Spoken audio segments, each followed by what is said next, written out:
സമൂഹമാധ്യമത്തിലെ പ്രചാരണത്തിൽ മനംനൊന്ത് യുവാവ് മാങ്കാവ് സ്വദേശി ദീപക്കാണ് മരിച്ചത്. ബസ്സിൽ നിന്നുള്ള ദൃശ്യങ്ങൾ തെറ്റായി ചിത്രീകരിച്ച് പ്രചരിപ്പിച്ചു എന്നാണ് ആരോപണം. ആൾക്കാർ ഇപ്പോൾ ഇതിനായിട്ട് ഇറങ്ങിയിരിക്കുന്നത്. ഇങ്ങനെ എന്തെങ്കിലും ചെറിയ ഇഷ്യൂ കിട്ടിക്കഴിഞ്ഞാൽ അത് കണ്ടന്റായിട്ട് എടുക്കുക, എന്നിട്ട് അതിന് വലിയ റീച്ച് കിട്ടുക, എന്നിട്ട് അവരെ ഇന്റർവ്യൂ ചെയ്യുക. അതിനായിട്ട് കുറേ ആൾക്കാർ ഇറങ്ങിയിരിക്കും.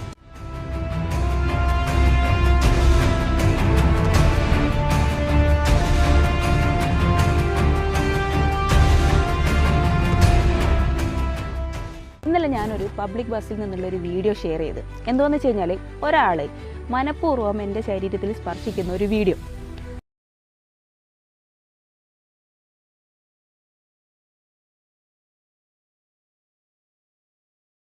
Welcome back to Visal media. ഞാൻ ഫക്രുദ്ദീൻ പന്താവൂർ. ഞാനൊരു വീഡിയോ കണ്ടു. ആ വീഡിയോയിൽ ബസ്സിൽ സഞ്ചരിക്കുന്ന ഒരു പെൺകുട്ടി, ആ പെൺകുട്ടിക്കുടെ ഒരു മോശം അനുഭവം പങ്കുവച്ചതാണ്. അപ്പോൾ അതായത് ഏതൊരു ചങ്ങാതി അവരുടെ ബോഡിയിൽ ടച്ച് ചെയ്യാൻ ശ്രമിക്കുന്നു, അതുകൊണ്ട് എനിക്ക് നീതി വേണമെന്നാണ് ആ പെൺകുട്ടി അവകാശപ്പെട്ടത്. പക്ഷേ ആ വീഡിയോ കണ്ടപ്പോൾ അതൊരു ബോധപൂർവ്വം സെറ്റ് ചെയ്തതാണോ, അല്ലെങ്കിൽ അവർക്ക് അങ്ങനെ ഒരു അനുഭവം ഉണ്ടായിട്ടുണ്ടോ എന്നുള്ളത് സംശയിക്കപ്പെടുന്നൊരു രീതിയിലാണ്. ആ വീഡിയോ കണ്ടപ്പോൾ നിങ്ങൾക്ക് ആ വീഡിയോ ഇവിടെ കാണാം. ആ വീഡിയോ കണ്ട എല്ലാവരും അവരെ കുറ്റപ്പെടുത്താണ്. അവസാനം അവർ ഇൻസ്റ്റയിലാണ് ആ വീഡിയോ പോസ്റ്റ് ചെയ്തത്. എല്ലാവരും കുറ്റപ്പെടുത്തിയെന്ന് മാത്രമല്ല, ഒടുവിൽ അവർക്ക് ആ വീഡിയോ ഡിലീറ്റ് ചെയ്യേണ്ടി വന്നു. അപ്പോൾ നിങ്ങൾ ഈ വീഡിയോ കണ്ടിട്ട് നിങ്ങൾക്ക് തോന്നുന്നുണ്ടോ ഇങ്ങനെ കനത്ത ബസ്സിലൊരു തിരക്കുണ്ടായി, ആ തിരക്കിനിടയിൽ ഇങ്ങനെ ഒരു മോശാനുഭവം ഉണ്ടായി, അപ്പോൾ ആ മോശാനുഭവം ആളുകളോട് പങ്കുവെക്കാൻ വേണ്ടിയാണ് അവർ ആ വീഡിയോ ഇട്ടത്. പക്ഷേ ഈ വീഡിയോക്ക് താഴെ അവരെല്ലാവരും അധിക്ഷേപിക്കുന്ന ഒരു സൈബർ ആക്രമണം നടത്തുന്ന രീതിയിലാണ് ആ വീഡിയോനെല്ലാവരും കണ്ടത്. പിന്നീട് അവരൊരു വിശദീകരണ വീഡിയോ ഇറക്കി. ആ ഒരു വിശദീകരണ വീഡിയോയിൽ അവർ കാര്യങ്ങൾ ഇങ്ങനെയാണ് തുറന്ന് പറയുന്നത്. പിന്നെ ഇതൊരു വ്യൂസിന് വേണ്ടിയിട്ടുള്ള വീഡിയോ അല്ല കേട്ടോ, ഒരു ഗുരുതരമായിട്ടുള്ള മാനസിക സാമൂഹിക പ്രശ്നത്തിൻ്റെ വിശദീകരണമാണ്. ഇന്നലെ ഞാനൊരു പബ്ലിക് ബസ്സിൽ നിന്നുള്ളൊരു വീഡിയോ ഷെയർ ചെയ്ത്. എന്താണെന്ന് വെച്ച് കഴിഞ്ഞാൽ ഒരാൾ മനഃപൂർവ്വം എൻ്റെ ശരീരത്തിൽ സ്പർശിക്കുന്ന ഒരു വീഡിയോ. അതൊരു ആക്സിഡൻ്റ് അല്ല, ഒരു മിസ്അണ്ടർസ്റ്റാൻഡിങ്ങും അല്ല.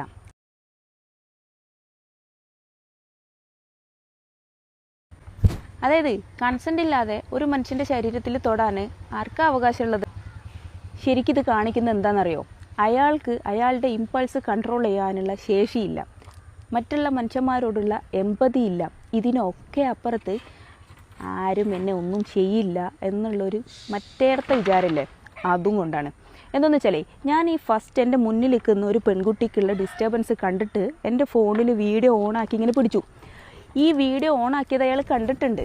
അയാളത് കണ്ടുകൊണ്ടിരിക്കെ തന്നെ അയാൾ കുറച്ച് നേരം അങ്ങനെ നിന്നു, വേറെ കുഴപ്പമൊന്നുമില്ല. കുറച്ച് കഴിഞ്ഞപ്പോൾ അയാളത് പിന്നെ റിപ്പീറ്റ് ചെയ്തുകൊണ്ടിരിക്കുക. അതിൽ നിന്ന് എന്താ മനസ്സിലാക്കുന്നത്?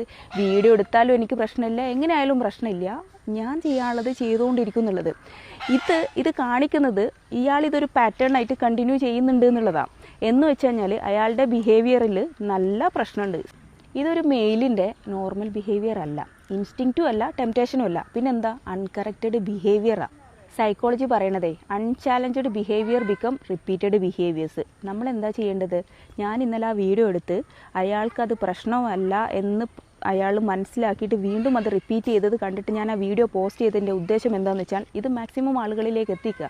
സൊസൈറ്റി അയാളെ ചോദ്യം ചെയ്യണം. അത് അയാളുടെ ചുറ്റുമുള്ള ആൾക്കാരും അയാളുടെ കുടുംബക്കാരും കാണണം. ഒരാൾ സ്വന്തം മനസാക്ഷിക്ക് മുമ്പിൽ അയാൾക്ക് ഒന്നും പ്രശ്നമില്ലാതെ നടക്കുന്ന ഒരാളാണ് എന്നുണ്ടെങ്കിൽ പിന്നെ അയാൾ മാന്യത കാണിക്കുന്നത് അയാൾ ജീവിക്കുന്ന സൊസൈറ്റിക്ക് മുമ്പിലും അയാളുടെ ചുറ്റുമുള്ള കുടുംബത്തിന് മുമ്പിലുമാണ്. അപ്പോൾ ഈ കുടുംബം അത് അറിഞ്ഞു എന്നറിയുമ്പോഴും സൊസൈറ്റി അത് അറിഞ്ഞു എന്നറിയുമ്പോൾ മാത്രമാണ് ഇവർ ഈ ബിഹേവിയർ ചേഞ്ച് ചെയ്യാൻ പോകുന്നുള്ളൂ. അതാണ് ഞാൻ ആ വീഡിയോ ഷെയർ ചെയ്തതുകൊണ്ട് ഉദ്ദേശിച്ചത്. അപ്പോൾ അവരെ പറച്ചിൽ കേട്ടാൽ അവർക്ക് കാര്യമായിട്ട് എന്തോ ഒരു ദുരനുഭവം ഉണ്ടായിട്ടുണ്ട് എന്നുള്ളതാണ്. പക്ഷേ ഈ ഒരു വീഡിയോ നമ്മൾ ശ്രദ്ധിക്കേണ്ടുന്ന ഒരു കാര്യം, നമ്മൾ ഈ ബസ്സിലൊക്കെ യാത്ര ചെയ്യുന്ന സാധാരണക്കാരാണല്ലോ നമ്മളൊക്കെ. പിറകിൽ കൂടെ ആണുങ്ങൾ കയറിക്കഴിഞ്ഞാൽ നല്ല തിരക്കുണ്ടെങ്കിൽ പറയും ഫ്രണ്ടിൽ പോയി നിൽക്കാൻ വേണ്ടിയിട്ട് അവിടെ നിന്ന് കണ്ടിട്ട് തിരക്ക് കൂട്ടും. ഇനി ഫ്രണ്ടിലുള്ള ആളുകളോട് പറയും തിരക്കിയിട്ട് ഇങ്ങോട്ട് പിറകിലേക്ക് വരാൻ വേണ്ടി പറയും. ഇത് രണ്ടായാലും സത്യം പറഞ്ഞാൽ ആണുങ്ങൾ ഒരുപാട് ബുദ്ധിമുട്ടലുണ്ട്. കാരണം ഏതൊരു ബസ്സിലും ഇത്തരത്തിൽ തിരക്കുണ്ടാകുമ്പോൾ പല സ്ത്രീകളും ഇങ്ങനെ വീഡിയോ ഇടുന്നത് കാണാം. ഒരു കാര്യം പറയാതെ വയ്യ, ഈ സ്ത്രീകൾക്ക് ഏറ്റവും അധികം അബ്യൂസിനിരയാകുന്നത് ആൾക്കൂട്ടങ്ങൾക്കിടയിലാണ്, തിരക്കിനിടയിലാണ്. ബസ്സിൽ കയറിയിട്ട് എക്സ്പീരിയൻസ് ഉള്ള എല്ലാ പെണ്ണുങ്ങളോട് ചോദിച്ചാലും പറയും അവർക്ക് മോശം അനുഭവം ആണുങ്ങളിൽ നിന്ന്, എന്തിന് വിദ്യാർത്ഥികളിൽ നിന്ന് വരെ മോശം അനുഭവങ്ങൾ ഉണ്ടായിട്ടുണ്ട്.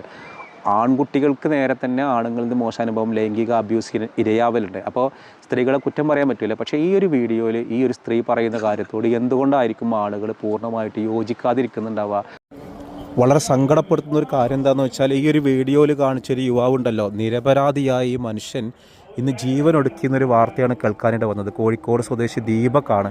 കാരണം ഈ ഒരു പെൺകുട്ടി ഷിംജിത എന്ന് പേരുള്ള ഈ പെൺകുട്ടി വൈറലാവാൻ വേണ്ടിയിട്ട് ഈ ഒരു ബസ്സിലൊരു വീഡിയോ എടുത്തു. നമ്മൾ പറഞ്ഞല്ലോ, ആ വീഡിയോ എടുത്തിട്ട് ആ വീഡിയോയിൽ കാണിച്ച ഒരു യുവാവ് നിരപരാധിയായിരുന്നു. ആ മനുഷ്യന് ജീവനൊടുക്കിക്കാണ്. അപ്പോൾ ഇപ്പോഴത്തെ കുറേ പെൺകുട്ടികൾ വൈറലാവാൻ വേണ്ടി കാണിക്കണം ഓരോ കാട്ടിക്കൂട്ടലിൽ എത്ര പേരുടെ ജീവനായി നഷ്ടപ്പെടുന്നത്. ഈ പെണ്ണിന് എന്ത് മറുപടിയാണ് പറയേണ്ടാവുക?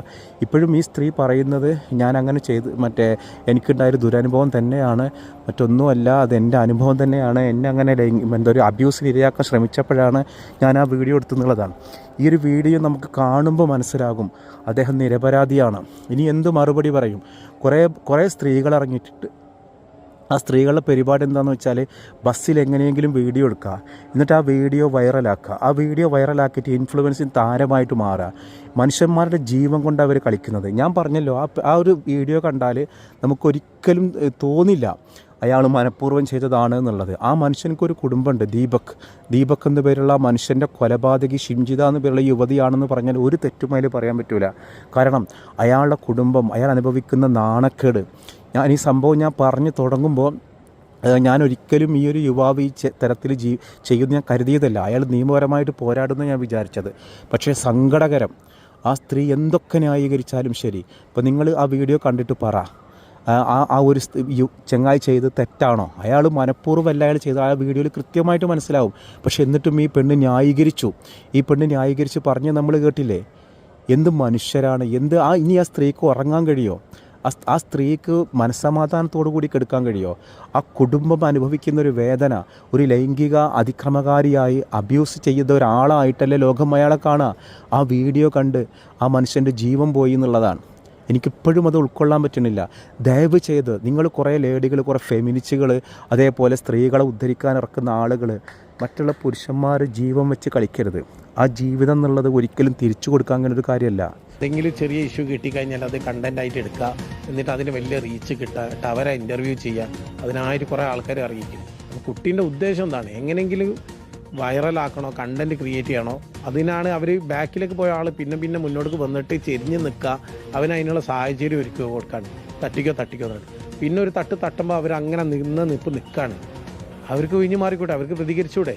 എന്നിട്ട് അവരതെല്ലാം കഴിഞ്ഞ് ലാസ്റ്റിലേക്ക് ഒരു വീഡിയോ പറയും ചെയ്യാണ്, അവനെ ഇറങ്ങാൻ നേരത്തെ ഇന്നൊരു തട്ടുകൂടെ തട്ടി, ഞാൻ പ്രതികരിച്ച് അവനെ ഇറങ്ങി ഓടിയെന്ന്. ആ വീഡിയോ കാണുന്നവർക്ക് മനസ്സിലാവും. അത് നല്ല രീതിയിലാണ് വണ്ടിയിൽ നിന്ന് ഇറങ്ങി പോകണത്. ഈ ഒരു സ്ത്രീക്ക് അത്ര വലിയ തിരക്കൊന്നും ഈ വാഹനത്തിൽ കാണാനില്ല.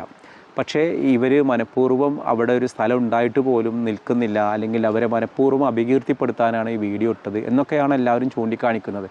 ഈ അടുത്ത് തന്നെ മറ്റൊരു സ്ത്രീ ഇതുപോലെ ഒരു വീഡിയോ ഇട്ടിരുന്നു. ആ വീഡിയോയിൽ കൃത്യമായിട്ട് അവർ ഒരു കള്ളത്തരത്തിലാണ് അവരെന്ന വീഡിയോ ഇട്ടത്. അങ്ങനെ വ്യാപക വിമർശനമുണ്ട്, അത് കേസൊക്കെ ആയിരുന്നു. അതേപോലെ തന്നെയാണ് ഈ ഇൻസ്റ്റയിലൊക്കെ വൈറലാവാൻ വേണ്ടിയിട്ടാണ് ഇവർ ഇത്തരത്തിൽ വീഡിയോ ഇടുന്നത് എന്നുള്ള ആക്ഷേപം. ഇപ്പോൾ നമ്മുടെ സുഹൃത്തുക്കൾ ഈ വീഡിയോ ഒന്ന് കണ്ടു നോക്കാം. അപ്പോൾ ഈ ഒരു വീഡിയോ കണ്ടിട്ട് ഇത് ജെനുവിനാണെന്ന് നിങ്ങൾക്ക് തോന്നുന്നുണ്ടോ? ഇത് കണ്ടിട്ടുള്ള എല്ലാവരും പറയുന്നത് ജെനുവിനല്ല. 1% ആളുകൾ മാത്രമാണ് ഇവരെ സപ്പോർട്ട് ചെയ്തിട്ടുള്ളത്. ജെനുവിനാണ്, ബസ്സിൽ നിന്നൊക്കെ അത്തരം ദുരനുഭവങ്ങൾ ഉണ്ടാവലുണ്ട്. ഈ സ്ത്രീക്കുള്ള അനുഭവങ്ങളും അങ്ങനെ തന്നെയാണ്. ഇതിൽ വേറൊരു പ്രശ്നമുണ്ട്. ഇതൊക്കെ ഒരു കള്ളത്തരമായിട്ട് കാണിച്ചു കഴിഞ്ഞാലുള്ള വിഷയം എന്താണെന്ന് വെച്ചാൽ, ശരിക്കുമുള്ള വിഷയത്തിൽ പിന്നെ ആളുകൾ ഇത് പറയാതാവും. കാരണം ശരിക്കും ഒരു അനുഭവം ഉണ്ടായി, ആ അനുഭവം ഉണ്ടായിട്ട് തുറന്നു പറയാൻ പറ്റാത്തൊരവസ്ഥയാണ്. പല സ്ത്രീകൾക്കും ഇത്തരം അനുഭവങ്ങൾ ഉണ്ടാകുമ്പോൾ തുറന്നു പറയാൻ മടിയാണ്. ഇവിടെ ഇത്തരത്തിൽ വീഡിയോ എടുക്കുന്നുണ്ടെങ്കിൽ ഇത് ജെനുവിനാണെങ്കിൽ അവർ അഭിനന്ദിക്കേണ്ടതാണ്. പക്ഷേ ഞാൻ ചോദിക്കുന്നൊരു കാര്യമുണ്ട്, ഇവർ ഏതൊരു സ്ത്രീക്കൊരു മോശം അനുഭവം കണ്ടപ്പോഴാണ് ഇവരിങ്ങനെ ചെയ്തതെന്നുള്ളത്. അങ്ങനെ കണ്ടെങ്കിൽ അയാളെ പിടിച്ച് പിടക്കുകയോ അല്ലെങ്കിൽ നിയമത്തിന് മുന്നിൽ കൊണ്ടുവരികയോ ചെയ്യേണ്ടത്. അല്ലാതെ മറിച്ചിട്ട് ഇവരൊരു വീഡിയോ എടുക്കലാണോ വേണ്ടിയിരുന്നത്? എന്തായാലും ഈ സ്ത്രീയുടെ അഭിപ്രായത്തോട് യോജിക്കുന്നവരും യോജിക്കാത്തവരും ഉണ്ട്. നമ്മുടെ വീഡിയോ കണ്ടിട്ട് നിങ്ങൾക്ക് എന്താണ് തോന്നുന്നതെങ്കിൽ നിങ്ങളുടെ അഭിപ്രായങ്ങൾ താഴെ കമൻറ്റ് ചെയ്യുക.